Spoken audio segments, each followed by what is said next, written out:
Rhiannon. Fe sefi di, Rhiannon, o hyd wrth dy ysgynfaen, a gwaed yr ellas da'i chenawon ar dy wyneb a thwallt.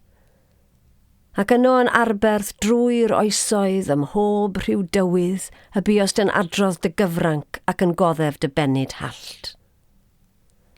Fe gariest ar dy gefn y gwestau a'r pellenig, gweision gwladwriaeth estron a gwir dy lys dy hun.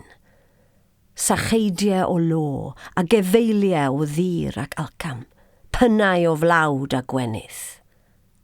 Ni wrthododd yr un. Y mae'r gwir add gar yn magu dy blentyn eirwallt, yn gwybod mae gwir dy gyfranc ac anheg dy sarhad. A phan olchi'r gwaed yr ellas da'i chenawon o thwyneb, cei dy blentyn, pryderu, i'th gôl ac i orsedd dy wlad.